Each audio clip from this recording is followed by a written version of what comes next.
Les daré a presentar a la expositora que impartirá la sesión de hoy. Su nombre es Alicia Fuentes, es psicóloga, magíster en intervención psicojurídica y forense de la Universidad Diego Portales, magíster en investigación en psicología de la Universidad Alberto Hurtado, además de ser directora de la consultora Justicia e Infancia. Bueno, con esto ya le doy paso a Alicia para que dé inicio a la presentación docente. Buenas tardes a todas y todos. Bueno, ya buenas noches. Un gusto tenerlos acá un día jueves.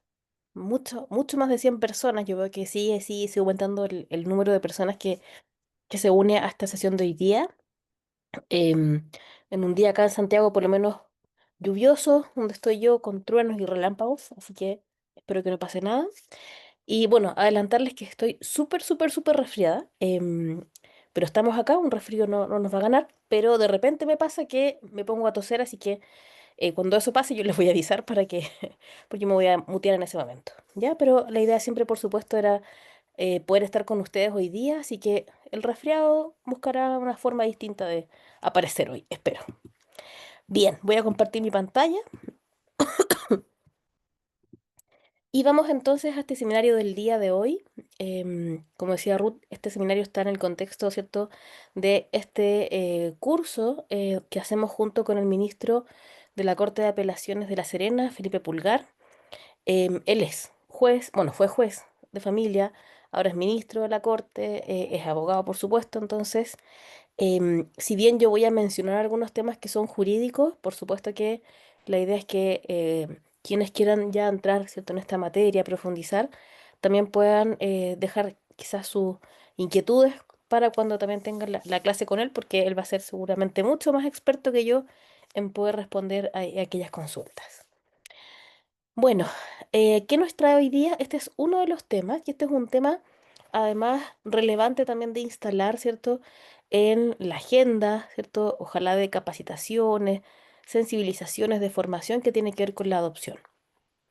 Tenemos una ley que salió hace muy poquito, ¿cierto?, que reforma el sistema de adopción en nuestro país, introduce diversos cambios, y esa temática también va a ser parte de nuestro curso que vamos a hacer en un par de semanas más. Así que, junto con todo lo que implica el sistema de garantías en nuestro país, ¿cierto? Tenemos una ley también.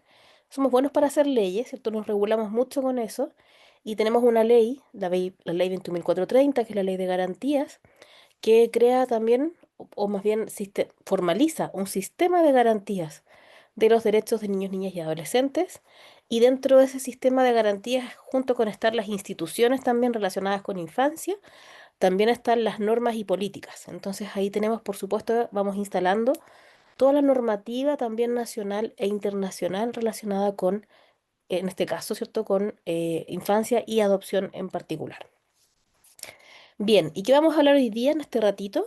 Eh, Panorama actual de la adopción, las transformaciones que también ha tenido la adopción, los desafíos también que vemos también, ¿cierto?, actuales, no solamente futuros, y también todo esto, por supuesto, desde un enfoque de derechos de la infancia.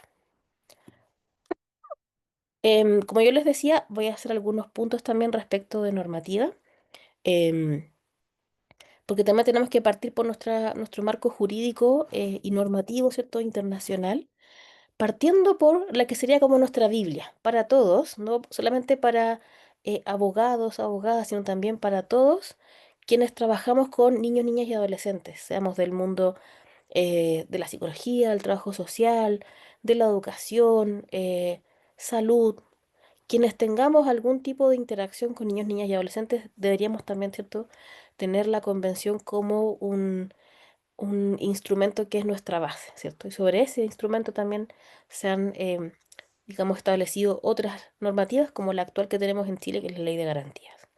Entonces partimos desde acá, ¿cierto? Desde la convención, y esta convención que, ¿cierto?, se termina de redactar en el año 1989, que para nuestro país pasa a ser ya una normativa oficial, obligatoria, ¿cierto?, en el año 1990, cuando cuando Chile suscribe esta convención, se hace Estado parte. Bueno, esta convención tiene un articulado, ¿cierto?, tiene principios y tiene también un articulado de diversos derechos. Y en particular, ¿cierto? Respecto de la adopción, o más bien, bueno, sí, relacionado con la adopción, establece que todo niño, niña o adolescente tiene derecho a conocer sus orígenes, a un entorno familiar y que el interés superior del niño sea lo primordial. El derecho a vivir en familia. Sin duda que esto es relevante cuando hablamos de adopción. Y además nos dice, ¿cierto?, la Convención que tenemos que siempre velar porque se cumpla el interés superior del niño. Que es un concepto bastante que durante mucho tiempo la verdad es que fue bastante críptico. Hay muchas sentencias o decisiones judiciales que señalaban que se tomaba tal decisión respecto de un niño por su interés superior, pero no se argumentaba más allá. Se han hecho varios desarrollos al respecto, ¿cierto? Entendiendo que es un derecho sustantivo, ¿cierto? Entendiendo que es una norma de procedimiento y así como muy en sencillo, tiene que ver con tomar decisiones que permitan que el niño pueda cumplir en su mayor potencialidad todos sus derechos. Y yo como soy psicóloga me lo bajo un poquito más, ¿cierto? Más concreto y digo, o menos jurídico en realidad, y digo, esto tiene que ver con siempre que tengo un niño, niña, adolescente enfrente y hay que tomar alguna decisión, esta decisión tiene que apuntar a lo más beneficioso, a lo que va, ¿cierto?, a generar un mayor beneficio y va a ser mejor para su desarrollo y para que pueda ejercer sus derechos. Partimos por ahí. Tenemos además algo muy importante, el Convenio de La Haya sobre protección de los niños y cooperación en materia de adopción internacional, que regula las adopciones internacionales para asegurar, ¿cierto?, que éstas se realicen con los mejores o en los mejores intereses del niño y también evitando, lamentablemente, una problemática que también estuvo muy instalada, digamos, a nivel internacional, que tiene que ver con la trata, la venta o el tráfico de niños. Y también con adopciones internacionales que eran procesos que no siempre eran bien llevados y que finalmente derivaban en un concepto que es relativo, es como de ruptura adoptiva, ¿cierto? Donde básicamente los niños, esos niños que eran adoptados a nivel internacional, quedaban a veces abandonados en el país de los adoptantes, o sea, un doble desarraigo para ese niño. Bueno, digamos, esta convención, este convenio de La Haya respecto a esta materia, em, también regula este tipo de situaciones. Partimos por acá entonces. Luego miremos también el artículo 21 de la Convención de los Derechos del Niño, que dice que el Estado debe asegurar que la adopción de un niño se realice de conformidad con las leyes aplicables. O sea, no son procesos informales. Deben estar de acuerdo a nuestra normativa, ¿cierto? Siempre, por supuesto, desde su interés superior y con el debido respeto a sus derechos fundamentales.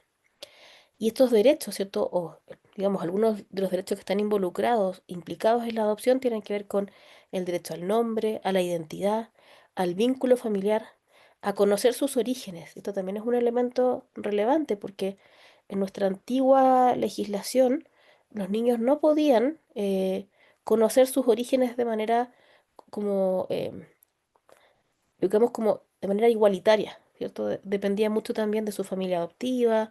No era un proceso sencillo, las adopciones eran procesos más bien cerrados y se les denominaba de corte limpio, o sea, con esta idea de que la adopción como una especie de final feliz, ¿cierto? De una situación, de muchas situaciones seguramente de vulneración de derechos de un niño, y el niño llega a una nueva familia con esta idea de que empieza una nueva vida, ¿cierto? Y lo que está antes no lo tomamos en cuenta, ¿cierto? Porque ahí está la vulneración, ahí está el daño, el sufrimiento, entonces hacemos un corte en ese sentido.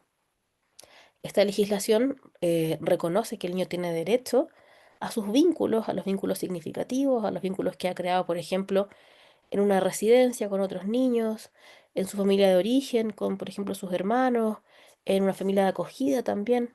Entonces también ahí va atrás, ¿cierto? La ley también tiene también una mirada distinta respecto a esto. Por supuesto, también el derecho a la participación en los procesos de la adopción y también el principio de no discriminación, de que no haya ningún tipo de condición, particularidad que haga que un niño no sea adoptado por sobre otro. Acá, esto, digamos, lo vamos a mirar de manera, como yo les decía, sucinta, porque En el curso se va a abordar con mucha mayor profundidad y lo va a abordar un ministro, o sea, alguien que también trabajó como juez de familia. Entonces, lo va también a tratar desde el punto de vista jurídico. Pero relevante, porque también tenemos que conocer qué implica esta normativa. Entonces tenemos acá cuatro ideas fuerza. Pone esta normativa en el centro el interés superior de los niños, niñas y adolescentes, sus necesidades y su derecho a vivir y crecer en una familia. Vamos a ver después en estas transformaciones que ha tenido la adopción, que durante mucho tiempo la adopción estuvo puesta en la idea de las necesidades más bien de los adultos, de los adoptantes, de matrimonios además en particular. Teníamos ahí también una forma bastante particular de mirar también quiénes podían adoptar o quiénes estaban primero en la fila. Y también sobre todo pensando en aquellas personas que no podían tener hijos, ¿cierto? De manera biológica. Ahora, ¿cierto? La normativa lo que hace es decir, en el centro está el niño. Y el centro entonces del proceso, de las decisiones, de lo que se haga, tiene que ser en función del niño y su interés superior. Eso es lo primero. En segundo lugar, prioriza la revinculación familiar con plazos acotados y establece un proceso integral y continuo que evita extender la espera, ¿cierto? Que en muchos casos, la verdad es que los procesos antiguamente teníamos dos procesos, ¿cierto? Teníamos el proceso de susceptibilidad de adopción, que en el fondo era decir cuando un niño estaba en condiciones de ser adoptado, y ese proceso muchas veces era muy largo por idas y venidas, ¿cierto? Respecto de la familia de origen. Acá se establecen ciertos plazos para dar una espera, ¿cierto? Dar una prioridad digamos, a esa posibilidad de revinculación, pero en plazos que también permitan que, si eso no se cumple, el niño pueda optar, ¿cierto?, a la adopción desde esta mirada de que está en el centro el niño, no la familia de origen, no los adoptantes, sino que el niño. ¿Para qué? Para poder restituir su derecho a vivir en familia. Entonces, estos plazos están entre los 12 y 18 meses para que un juez o jueza de familia determine si se revincula con su familia de origen o se va a vincular, ¿cierto?, con una familia adoptiva. Tercera idea fuerza, también esta ley termina con la rígida prelación, ¿cierto? Este orden respecto de los adoptantes, ¿cierto? Equiparando las posibilidades de los matrimonios, las personas solteras o parejas con acuerdo de unión civil. De nuevo, lo más importante, el niño en el centro, ¿cierto? Antiguamente, ¿cierto?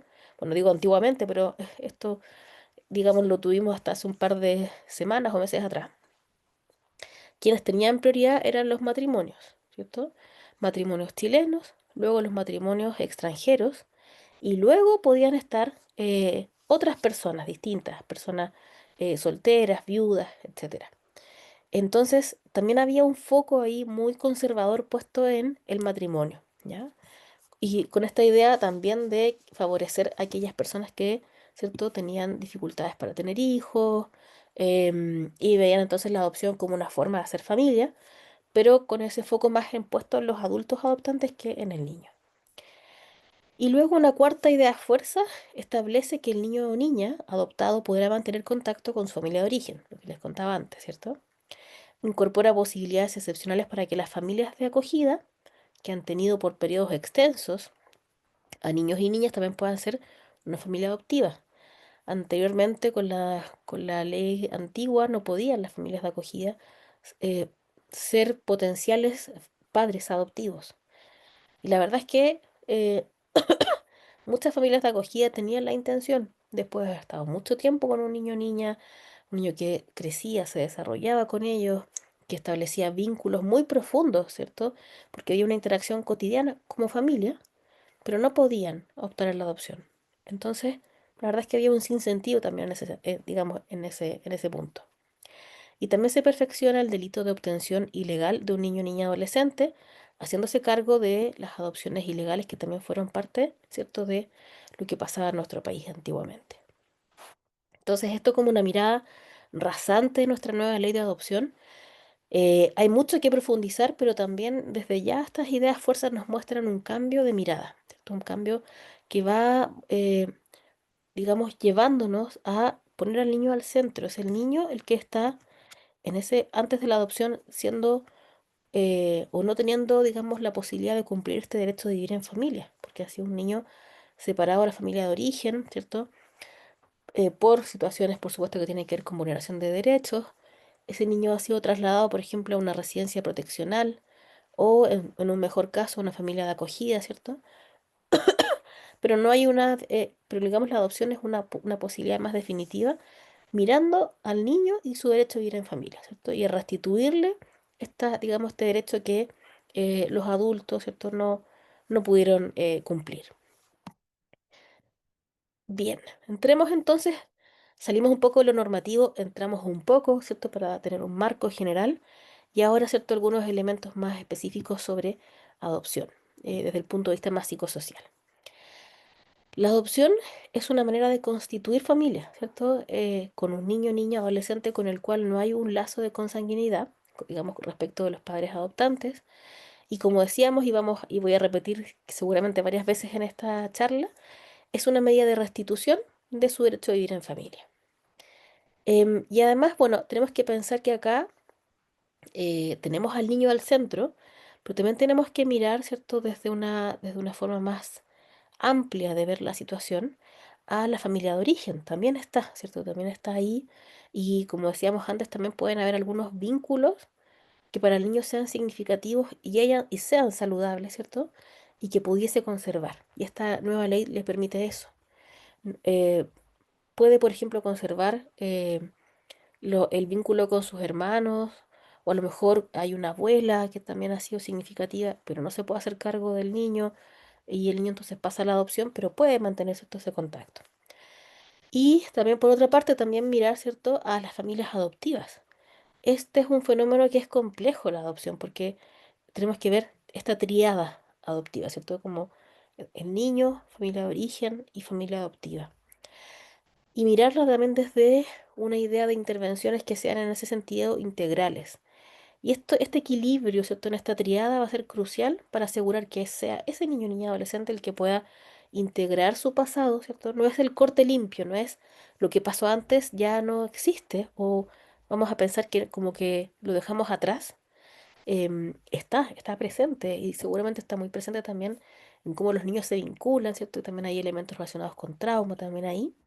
Y también para que pueda entonces, digamos, formar o construir un presente más saludable, ¿cierto? Con una identidad positiva y segura. Pero también sabemos, ¿cierto?, que en los últimos años este fenómeno de la adopción ha experimentado diferentes cambios, como decíamos antes, transitando desde las necesidades de los matrimonios y las personas que no pueden concebir biológicamente a una mirada, ¿cierto?, una perspectiva que pone al niño en el centro y su derecho a vivir en familia. Em, y estas distintas transformaciones también, ¿cierto?, se han experimentado, por supuesto, en nuestro país.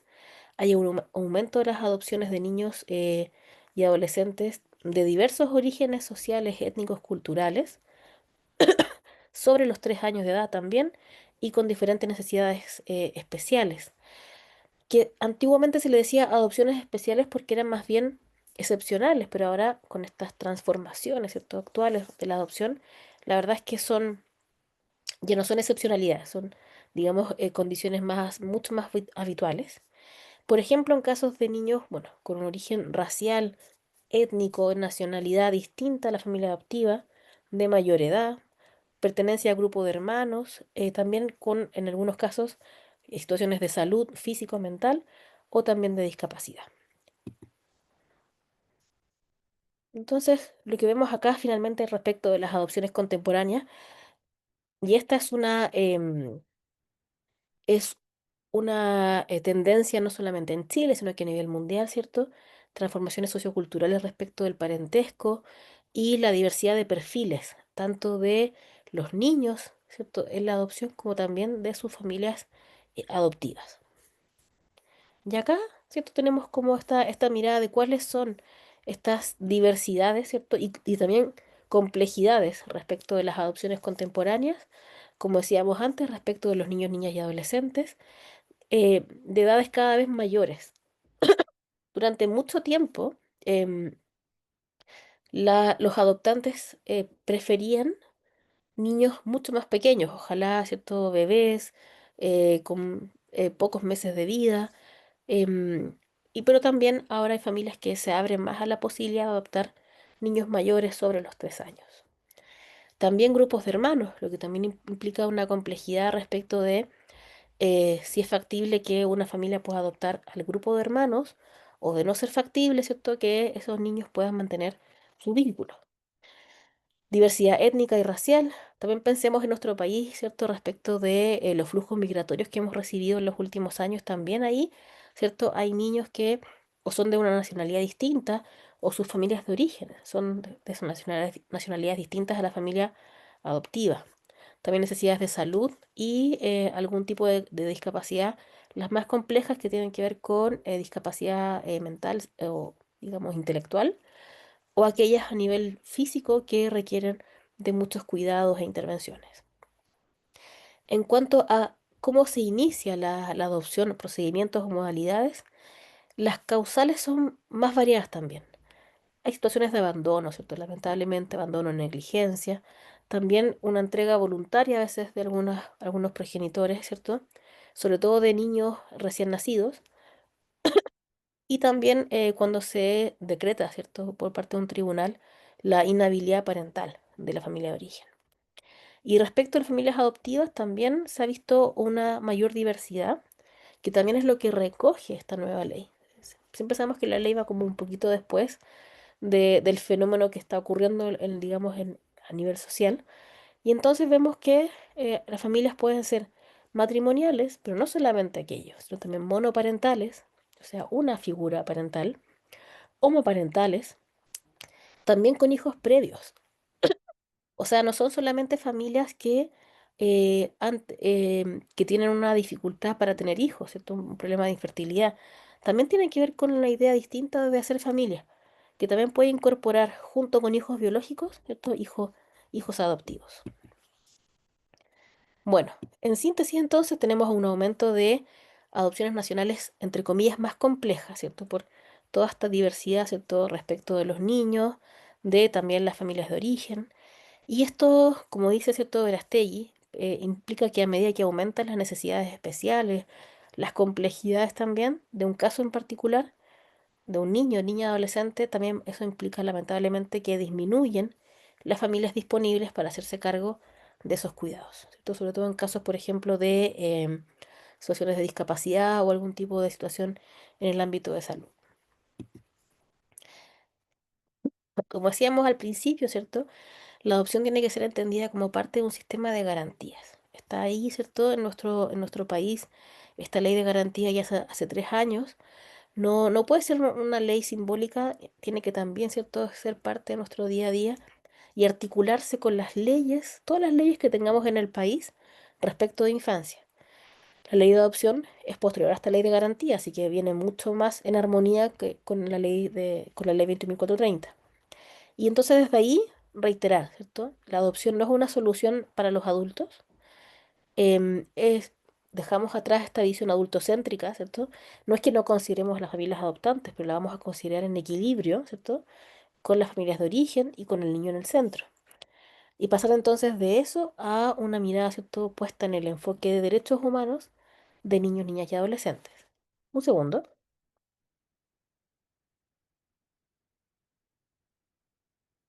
Entonces, esto implica algo que es fundamental, que lo dice la Convención, lo dice también la Ley de Garantías, que es considerar, ¿cierto?, la obligación que tenemos, pues, más bien, de considerar a los niños, niñas y adolescentes como sujetos titulares de sus derechos. Cuando los niños nacen, es como que le pasáramos una escritura, así como, estos son sus derechos. El titular de sus derechos es el niño, ¿cierto? Y mirar primero desde ahí. El niño es el que tiene el goce de estos derechos.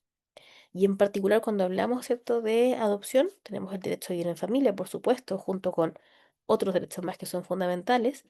Y cuando pensamos en los procedimientos de la adopción, también, por supuesto, es fundamental escuchar a los niños, el derecho a ser oído. Bueno, yo tengo un magíster en investigación en psicología y mi tesis de magíster fue sobre la participación de los niños en los procesos de adopción. Em, y la verdad es que partió como de una inquietud en general, yo trabajando también muy de cerca con tribunales de familia, penales, pensaba cómo los niños en general participan en las diferentes causas que hay en tribunales de familia. Em, y cuando pensé en la adopción, dije, esto puede ser más complejo, pero debería ser más necesario, porque estamos hablando de una decisión que es muy radical en la vida de un niño.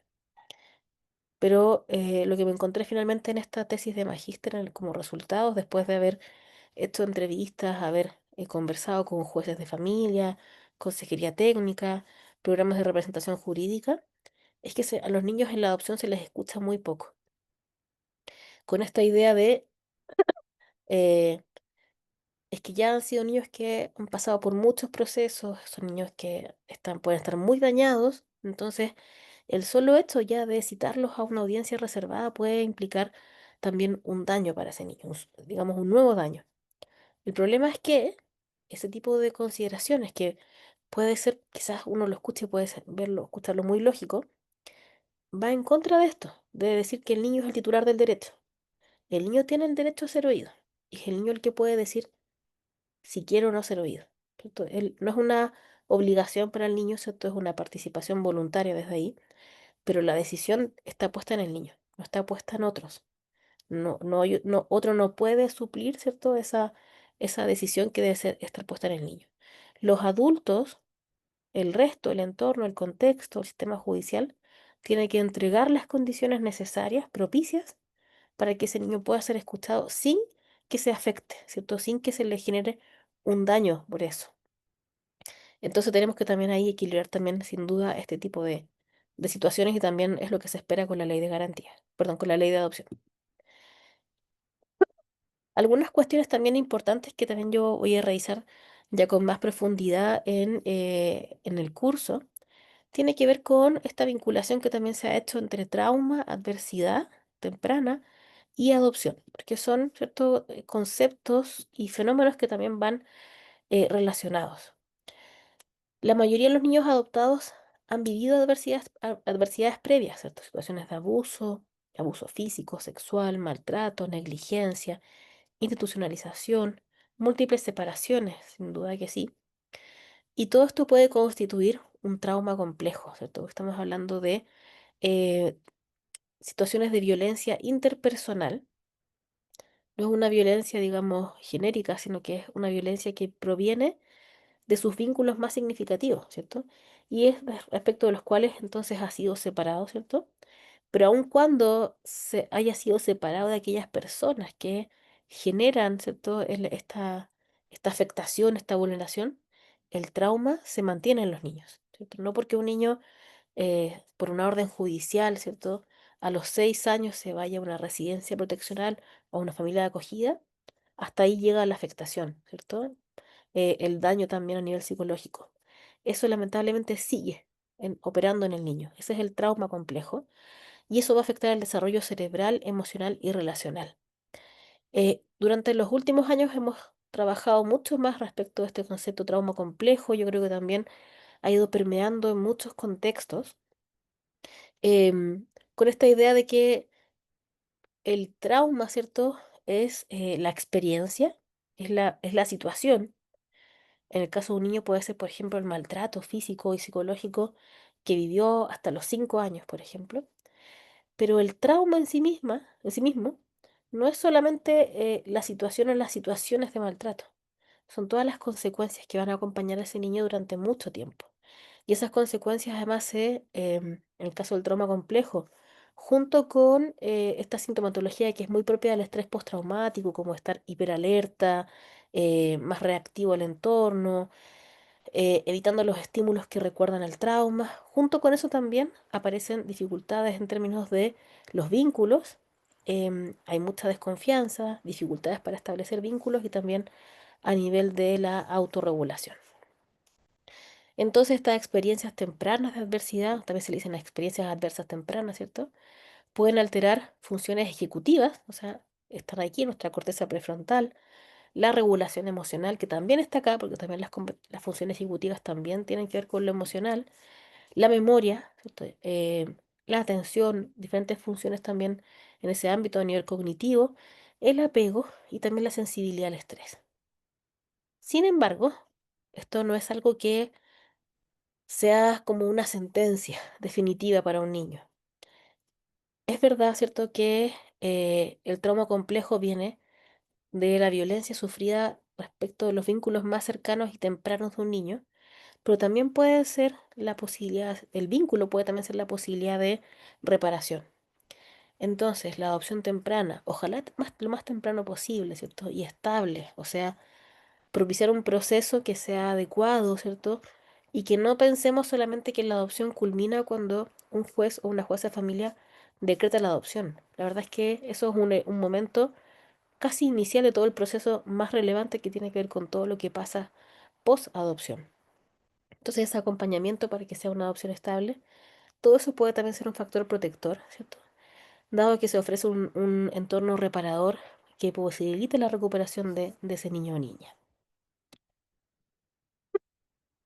¿Es la adopción un trauma? También algunos autores, quizás autores más, no tan contemporáneos, mucho más, digamos, de décadas anteriores, hablaban de una herida primaria, eh, pensando, digamos, como una explicación universal a lo que se llamaba el trauma adoptivo, como que la adopción implicaba sí o sí algún tipo de trauma, de afectación emocional.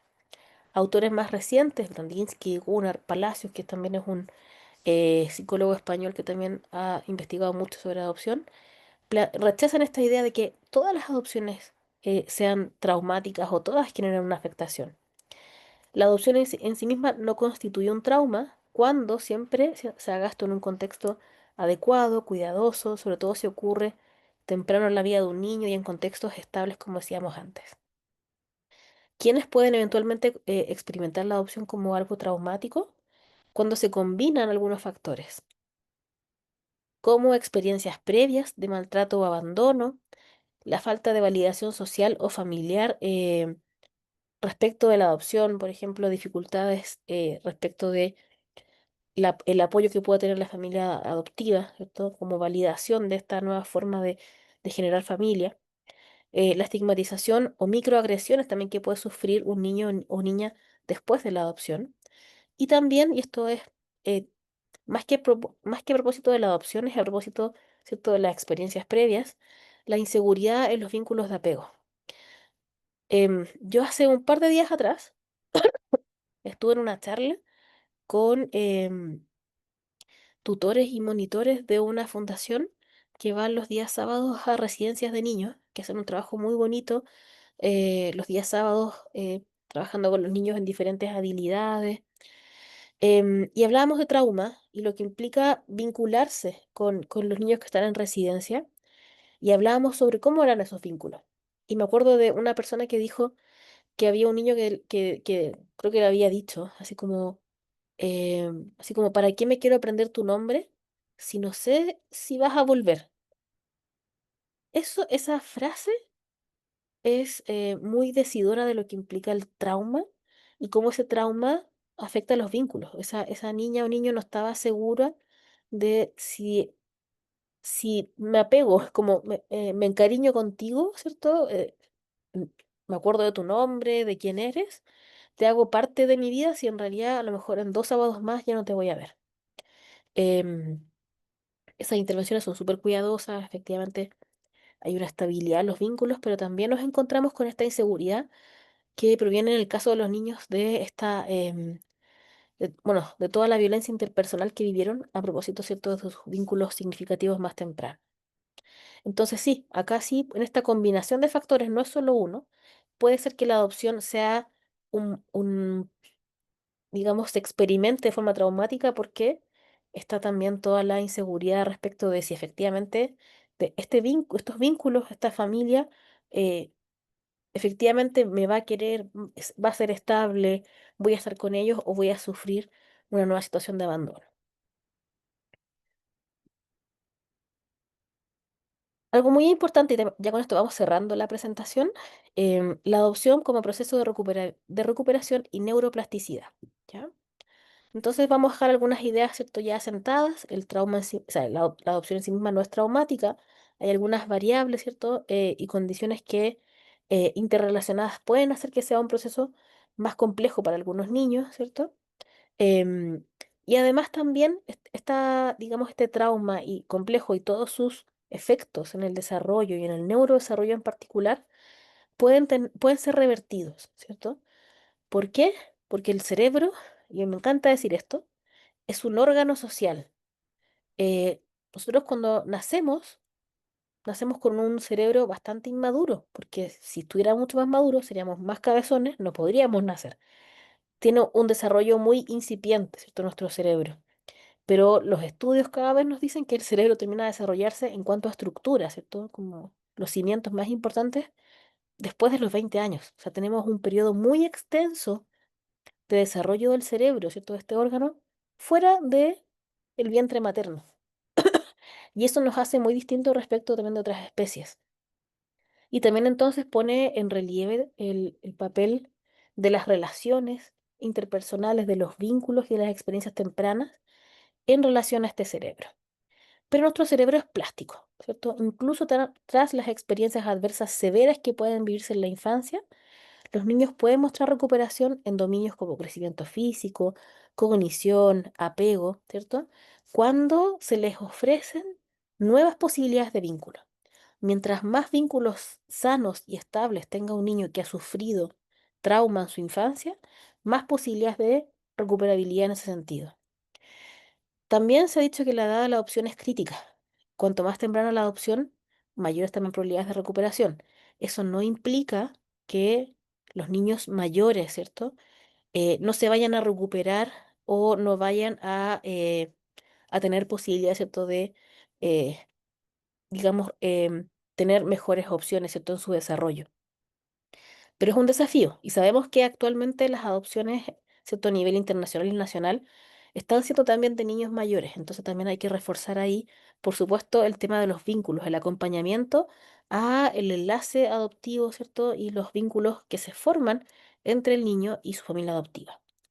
Desde ahí entonces la calidad del ambiente post-adoptivo, la sensibilidad parental, el apoyo estable y la preparación de los padres adoptivos, ¿cierto? De la familia adoptiva son factores decisivos también en este camino, ¿cierto?, de la recuperabilidad de un niño que ha sufrido trauma complejo en su infancia. Y ahora, y ya para ir cerrando esta parte, em, vamos a ver un pedacito de un video también que tiene que ver con esto, ya para ir cerrando. Coco y Delia. Todo niño y niña tiene el derecho de vivir en una familia que lo ame, pero si esa familia tarda en llegar, puede haber otra que lo ame, proteja y acompañe también. Eras una vez un pequeño cocodrilo bebé llamado Coco, que se había perdido en su pantano. Tenía hambre, sed y pena. Hasta le brotaban lágrimas de cocodrilo. De pronto apareció Delia, una canguro que lo encontró, lo tomó con sus patitas y tiernamente lo guardó en su bolsa. Delia lo cuidaría hasta encontrar una familia. Coco se quedó dormido dentro del saquito de Delia. En mucho tiempo no se había sentido tan cómodo y seguro. El tiempo pasó y Delia dedicó todo su cariño y esfuerzo para cuidar al pequeño Coco. No siempre fue fácil. Intentó enseñarle a saltar, pero los cocodrilos no saltan. A comer de los árboles, pero los cocodrilos no comen de los árboles. Pasó un tiempo y Coco se sintió protegido y feliz. Un día Delia y Coco paseaban por la selva y desde lejos lo observó una elefanta a la que le hizo mucha gracia ver al pequeño Coco saltar y pensó que también podría cuidarlo. Jugaron largas tardes Coco, Delia y la elefanta, y ahí fue cuando Delia, muy emocionada, supo con seguridad que esa elefanta era la familia que Coco necesitaba. Donar aquí es hacer posible que nuestros niños y niñas... Lo voy a dejar hasta ahí porque es un video de una fundación relacionada con adopción. Ya está pasando ya como los avisos de utilidad pública de la fundación. Y con esto ya voy cerrando y me gustaría, eh, bueno, yo hablaba también antes con Ruth que podríamos por la hora también unas 3 preguntas aproximadamente, pero antes de eso, si en el chat pueden poner una palabra o un concepto de con lo que se quedan respecto de este pedacito. Este fue, digamos, como un approach, un canapé así, de, digamos, de respecto de adopción, ¿cierto? ¿Con qué? Por el chat, porfa, Ruth. Conceptos, palabras. Me encanta. Gracias, Carlitius. No sé si lo dije bien. Vocación, recuperabilidad del trauma, recuperabilidad, cariño, nuevas oportunidades, entrega, interés superior del niño. ¡Wow! Neuroplasticidad, me encanta. van súper rápido. Bienestar, vínculo sano, confianza. Uf, hay que darle a un niño confianza sin duda. Oportunidad familiar, recuperar vínculos, resignificación, apego, protección, amor. El foco en los niños, súper. Triada adoptiva, seguridad, dedicación, acompañamiento, buenísimo.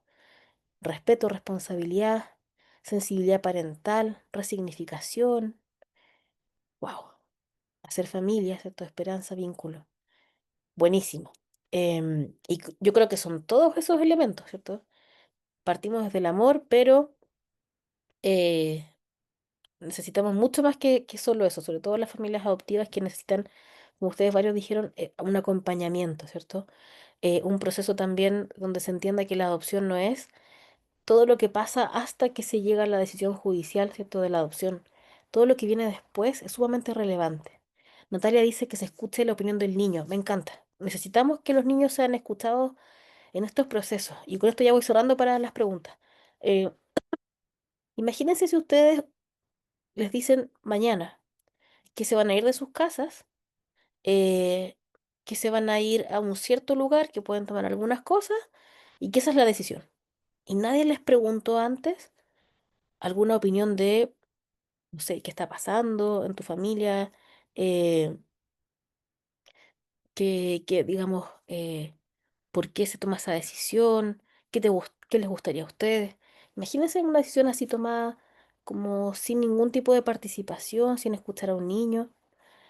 Quedamos ahí como, quedarían ustedes como, esto no puede ser, ¿cierto? Es injusto porque no fui escuchada, no me dijeron nada, no me prepararon, no tuve la posibilidad como de decir sí o no.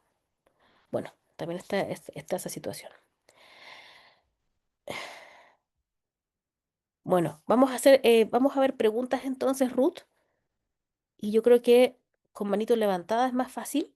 Tres preguntas y ya tenemos que ir cerrando después de tres preguntas para ya poder llegar al sorteo, ¿cierto? De una beca. Ya, docente. Están justo tres manitos. Lo siento, Alejandra, fuiste la última, no se Eso. podrá. Pero está Romina, otra Romina y Claudia. Perfecto. Igualmente, para los que queden aún con dudas, pueden inscribirse al curso. Ya, Romina, puedes hablar. Andrade.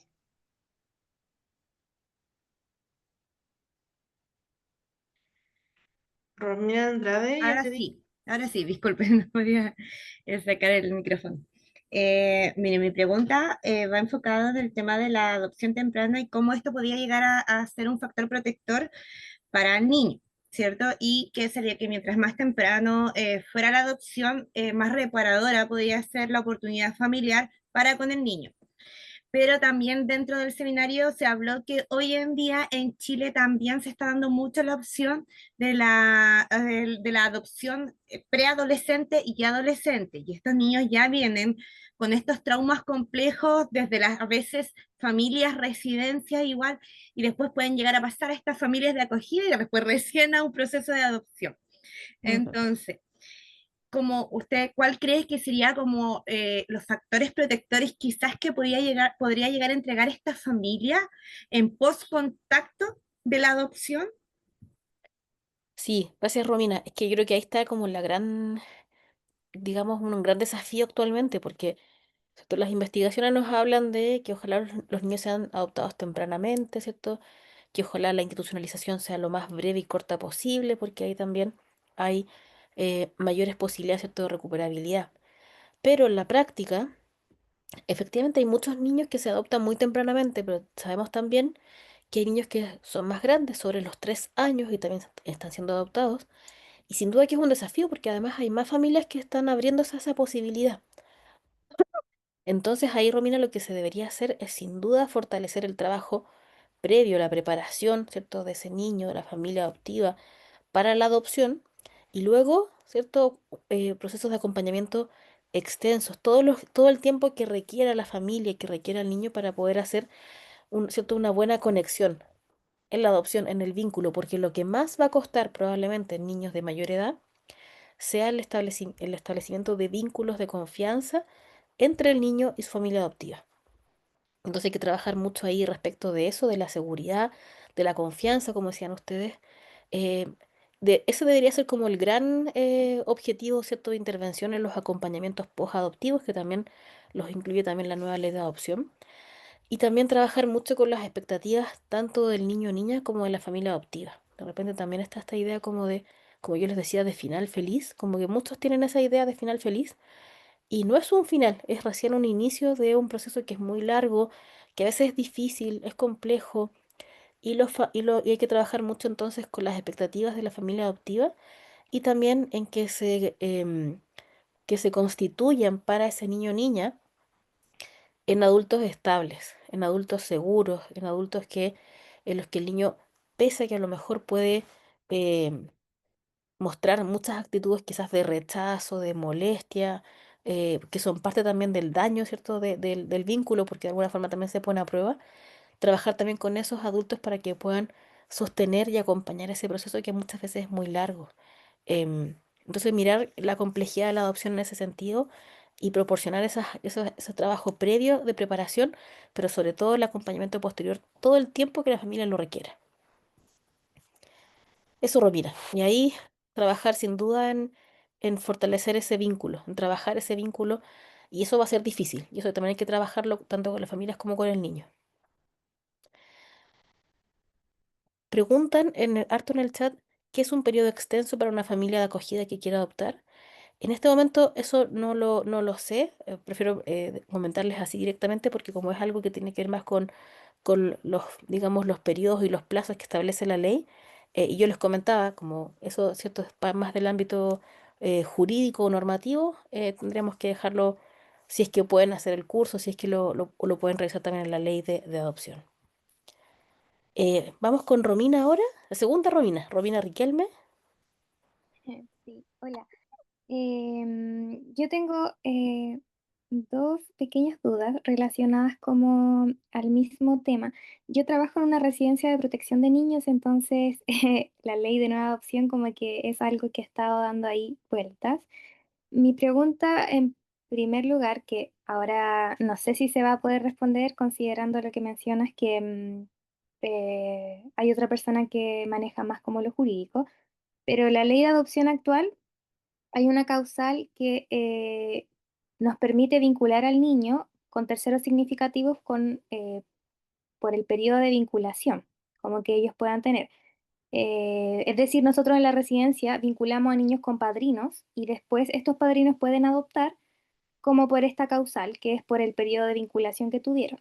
Mi pregunta es, con la nueva ley de adopción, ¿esto se consideraría como dentro? Porque tengo la duda de si estas familias ya van a quedar fuera y van a empezar a trabajar solo con FAE, como que va a generar como estos tipos de familia acogida y los terceros significativos quedarían como fuera del proceso. Y lo otro es que escuché que mencionaron durante el curso que el proceso de susceptibilidad de adopción quedaría como eh, fuera también en el caso de que se demore mucho. ¿Por qué lo digo? Porque hay niños que nosotros llevamos que llevan aproximadamente un año en espera de que se pueda abrir la apertura de la causa A y se ha ido como demorando y demorando y demorando. Entonces ya están listos como con las familias para poder ser adoptadas, pero el proceso de susceptibilidad de adopción se ha demorado mucho. Entonces también me gustaría saber si es que eso cesaría como considerando los 18 meses y se pasaría a la adopción o cómo sería ahora como con la nueva modalidad.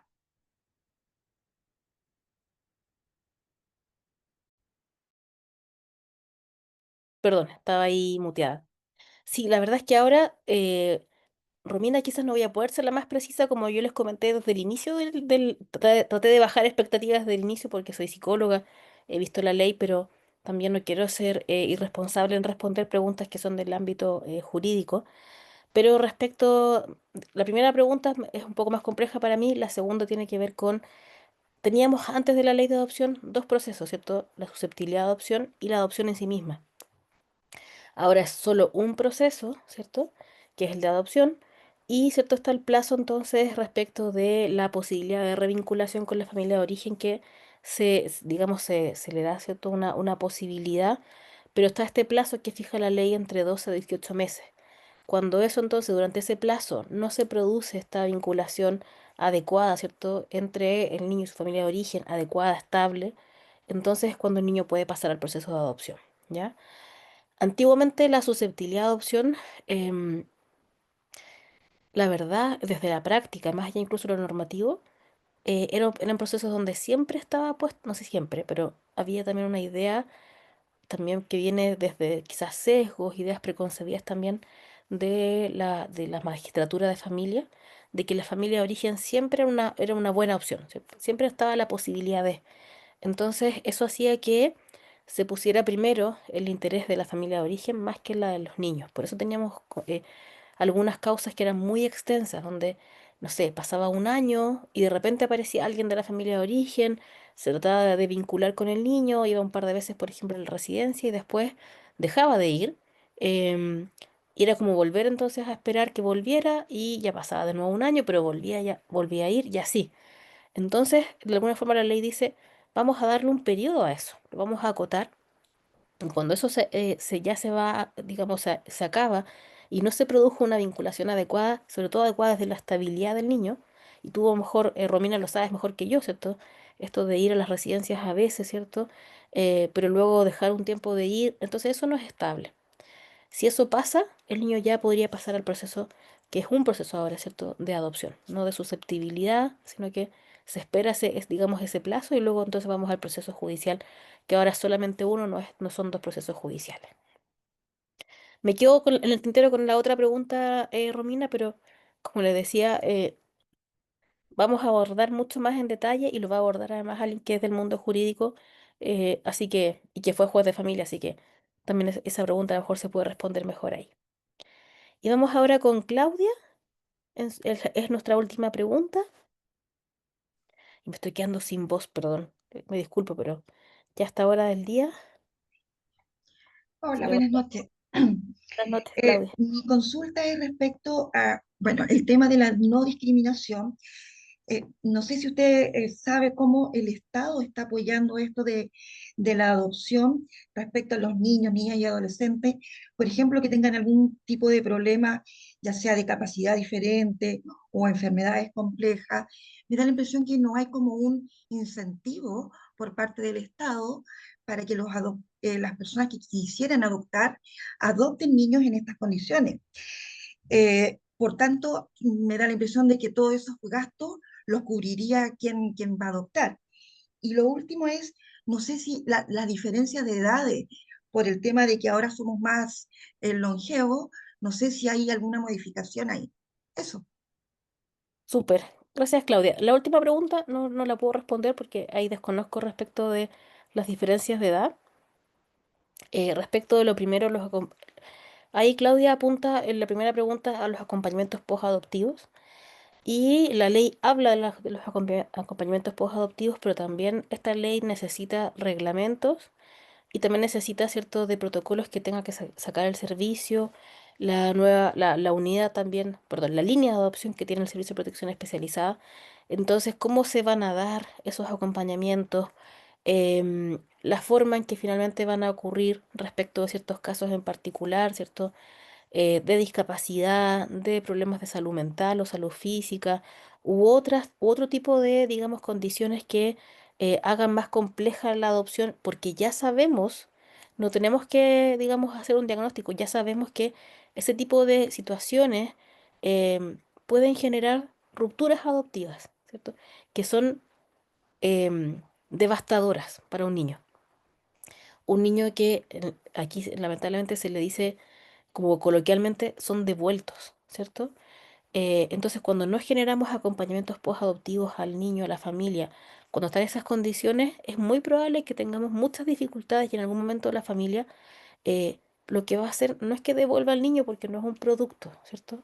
Como que no me gustó o no me salió bueno y lo devuelvo, por ponerlo de manera súper burda. Eh, es un abandono, es un nuevo abandono, es una nueva vulneración de derechos que sufren los niños. Entonces, Claudia, la forma en que eso va a operar ya como en lo concreto depende de los reglamentos que tienen que emanar de esta ley, pero la tenemos muy, muy reciente, así que eso todavía está en proceso y también de los lineamientos que tiene que sacar el servicio de la línea de adopción respecto de eso. Así que está todavía en eso todavía. Eso. Camila González ha preguntado varias veces, así como si es verdad que a chicos que cumplen los 18 años les celebran los cumples y los corren el mismo día y quedan en la calle. No es tan así, Camila. Em, Suena duro la forma de decirlo, pero digamos en la pregunta, pero no es tan así. Los niños, bueno, los adolescentes, ya en este caso jóvenes, pueden estar también hasta los 24 años cuando también están estudiando o están, digamos, en ese proceso. Pero claro, la medida de protección desde el punto de vista del Tribunal de Familia cesa a los 18 años. Efectivamente, la medida de protección de que un niño esté en una residencia proteccional, que esa es la medida de protección, ¿cierto? Es la decisión del tribunal, termina a los 18 años. Pero no es que ese mismo día, ¿cierto? Como dice Camila, como que canten el cumpleaños feliz y le tengan los bolsos listos para que se vaya. Em, eh, Puede haber algún caso que pueda ser así, no debería ser, porque además también las residencias tienen que trabajar, ¿cierto?, en este proyecto de vida independiente de los adolescentes para también ver qué va a pasar después de que cumplan los 18 años. Pero también está la opción de si son adolescentes o jóvenes que van a estudiar o están estudiando, esa posibilidad, ¿cierto?, de estar en una residencia se extiende hasta los 24 años. Aunque la medida de protección como tal ya no existe porque ya no son niños, niñas, adolescentes, ¿cierto? Ya son adultos cumpliendo 18 años. Y esa es una gran complejidad, ¿cierto, Camila? Porque efectivamente hay niños, bueno, ya adolescentes, ¿cierto? Que con 18 años a veces no tienen vínculos externos, no tienen un proyecto de vida bien trabajado en algunos casos, a veces no hay expectativas de estudios, entonces, claro, en algún momento ese niño, ese adolescente, a lo mejor no a los 18 ese mismo día, pero un par de días, semanas o meses después, va a tener que salir de esa residencia porque ya terminó la medida de protección, ya es adulto. No estamos protegiéndolo porque no es niño, niña, adolescente. Bien, yo sé que pueden haber muchas preguntas. Este es un tema grande y de hecho es uno de los temas que tiene el curso que vamos a hacer junto con Felipe Pulgar. Em, y sin duda que la adopción daría para un curso en sí mismo solo o casi que un diplomado pensando en todo lo que hay también que conocer ahora. Así que algunas ideas iniciales también para darles a conocer lo que también vamos a hacer a futuro en un par de semanas más en este curso. Así que les agradezco muchísimo el haber estado aquí. Tengo un poquito de voz todavía para poder despedirme. Somos más de 200 personas. Les agradezco muchísimo haber estado en este día acá. Y los dejo ahora junto con Ruth para que puedan ir al sorteo. Así que con alguno de ustedes, de estas 200 almas, estaremos entonces sí o sí en el curso que vamos a hacer junto con Felipe. Que estén muy bien. Muchas gracias. Muchísimas gracias, docente, y que descanse y vaya a mejorarse.